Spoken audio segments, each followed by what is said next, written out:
ছাত্ৰ ছাত্ৰীসকল আজি আমি বাক্য পৰিৱৰ্তন কৰিম বাক্য পৰিৱৰ্তন মানে মিশ্ৰ বাক্যলৈ নিয়া বাক্য কেইটা আছে আমাৰ তিনিটা আছে এটা হ'ল সৰল বাক্য এটা আছে জটিল বাক্য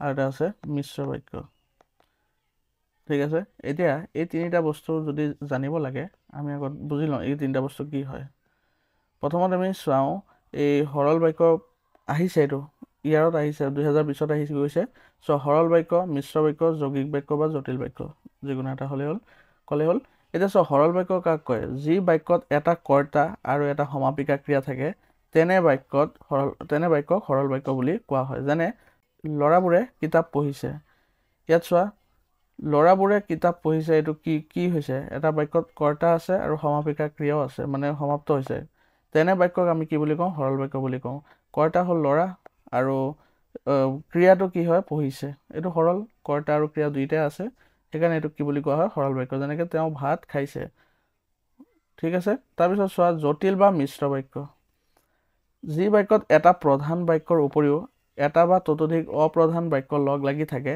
তাকে জটিল বা মিশ্ৰ বাক্য বোলা হয় যেনে যিবোৰ ল'ৰাই গৰু চৰি আছিলে সিহঁতে আমবোৰ চুৰি কৰিলে বুজি পাইছে কথাটো ইয়াত কি হৈছে এটা প্ৰধান বাক্যৰ উপৰিও আন এটা অপ্ৰধান বাক্য আছে যেনেকৈ ধৰা আমবোৰ কোনে চুৰ কৰিলে কোনে যিসকলে গৰু চৰি আছিলে বুজিলা ইয়াত প্ৰধান বাক্য কোনটো আমবোৰ চুৰি কৰিলে আমবোৰ কোনে চুৰি কৰিলে যেটো অপ্ৰধান বাক্য গৰু যোনে চৰি আছিলে বুজিলা তাৰপিছত আছে যৌগিক বাক্য যি বাক্যত দুটা বা ততোধিক বেছি বাক্য অব্যয়ৰ দ্বাৰা সংযুক্ত হৈ থাকে তাকে যৌগিক বাক্য বোলে যেনে মই কিতাপ পঢ়ি আছিলো আৰু তেওঁ চিঠি লিখি আছিল বুজিলা দুইটা বস্তু কি হৈছে তোমাৰ শেষ হোৱা নাই ন দুটা বা ততোধিক বাক্য অব্যয়ৰ দ্বাৰা সংযুক্ত হৈ আছে সেইকাৰণে সেইবিলাক কি বুলি কোৱা হয় যৌগিক বাক্য বুলি কোৱা হয় ক্লিয়াৰ হৈছে তোমালোকৰ তিনিটা এইটো কিন্তু ইয়াৰত আহিছে চোৱা প্ৰত্যেকৰে এটাকে উদাহৰণ দিয়া ইয়াত উদাহৰণ দিয়া আছে তোমালোকে ভালকৈ চাই ল'বা এতিয়া আমি ষ্টাৰ্ট কৰোঁ আমাৰ আজিৰ কি আছে মিশ্ৰ বাক্যলৈ নিয়া প্ৰথমত চোৱা এক নম্বৰটো কিতাপ পঢ়া সময়ত হাই উৰুমি নকৰিবা এতিয়া এইটো কি কৰিছে মিশ্ৰ বাক্যলৈ নিব হ'লে কি কৰিব লাগিব যেতিয়া কিতাপ পঢ়া তেতিয়া হাই উৰুমি নকৰিবা এনেকৈ লিখি দিলে হৈ যাব কমা এটা দিলে মিশ্ৰ বাক্যলৈ আহি যাব বুঢ়া মানুহজন দোকানলৈ আহিছিল তেওঁ এডাল লাখুটি কিনিছিল বুঢ়া মানুহজন দোকানলৈ আহি এডাল লাখুটি কিনিছিল ইয়াত কমা দিব পাৰা বাস হৈ গ'ল মিশ্ৰ বাক্য এইটো কি হৈছে ইয়াৰত আহিছে 2014ত আহিছে এতিয়া যৌগিক বাক্যলৈ নিয়া ল'ৰাটো ভাত খাই স্কুললৈ গ'ল এতিয়া কি কৈছে এইটো যৌগিকলৈ নিব লাগিব ল'ৰাটো ভাত খালে আৰু স্কুললৈ গ'ল দুটা ভাগ কৰি দিছে মাজত আৰুৱে কি কৰিলে ভাগ কৰি দিলে ঠিক আছে সি কামটো কৰি লৰালৰিকে গুচি গ'ল এতিয়া কি কৈছে সি কামটো কৰিলে আৰু এই আৰুটো লগ লাগিছে না আৰু হ'লে কি হ'ব যৌগিক কৰি দিব পাৰিম লৰালৰিকে গুচি গ'ল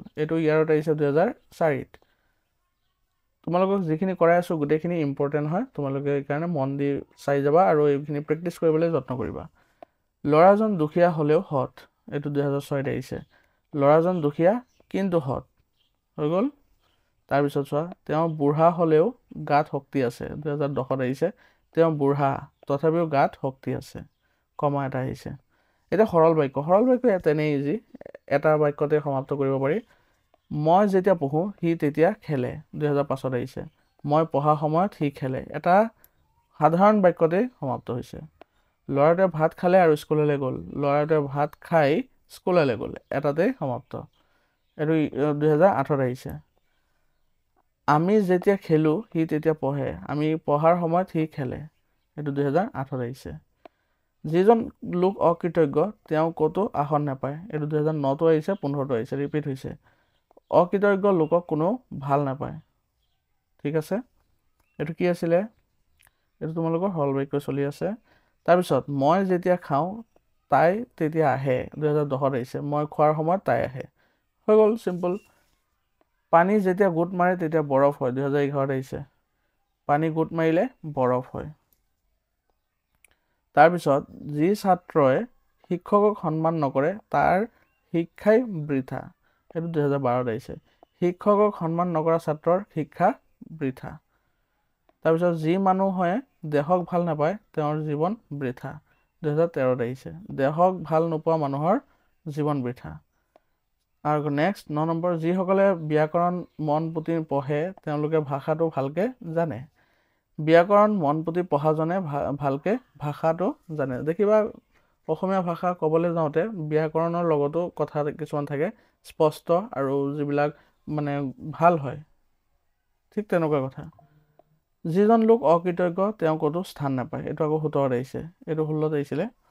অকৃতজ্ঞ লোকে ক'তো আসন নাপায়। বাছ, যদি পৰিশ্ৰম কৰা তেন্তে নিশ্চয় সাফল্য লাভ কৰিবা। 18 আহিছে, একদম ৰিচেণ্ট। পৰিশ্ৰম কৰিলে নিশ্চয় সাফল্য লাভ কৰিবা। তাৰপিছত চোৱা, সঁচা ক'বা তেতিয়া সকলোৱে মৰম কৰিব। সঁচা কথা ক'লে সকলোৱে মৰম কৰিব।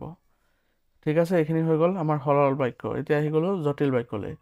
অকৃতজ্ঞ লোকে ক'তো আসন নাপায়, এইটো আকৌ 12 আহিছে, এইটো জটিল বাক্যলৈ নিব লাগে। এতিয়া যিজন লোক অকৃতজ্ঞ তেওঁ ক'তো আসন নাপায়। আমি জটিল বাক্যৰ পৰা সৰল বাক্যলৈ নিছিলোঁ, এতিয়া জটিল বাক্যৰ পৰা আকৌ সৰল বাক্যৰ পৰা এতিয়া আকৌ জটিল বাক্যলৈ যাব। অসাধু লোকক কোনেও সন্মান নকৰে। যিজন লোক অসাধু তেওঁক কোনেও সন্মান নকৰে। হৈ গ'ল।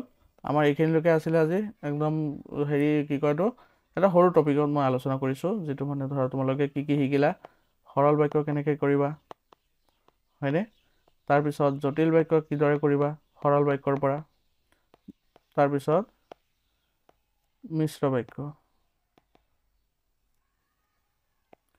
এই তিনিটা শিকিবলৈ তোমালোকে সক্ষম হৈছা। ঠিক আছে, যদি ভিডিঅ'টো ভাল লাগিছে ভিডিঅ'টো লাইক কৰিবা আৰু তোমালোকৰ বন্ধুবৰ্গৰ মাজত ভিডিঅ'টো শ্বেয়াৰ কৰি দিবা। আৰু আমি নেক্সট আকৌ ব্যাকৰণৰ বেলেগ এটা টপিক আলোচনা কৰিম। আজিলৈ এইখিনি আছিলে। যদি চেনেলত নতুন হৈ আহিছা চেনেলটো ছাবস্ক্ৰাইব কৰি ল'বা।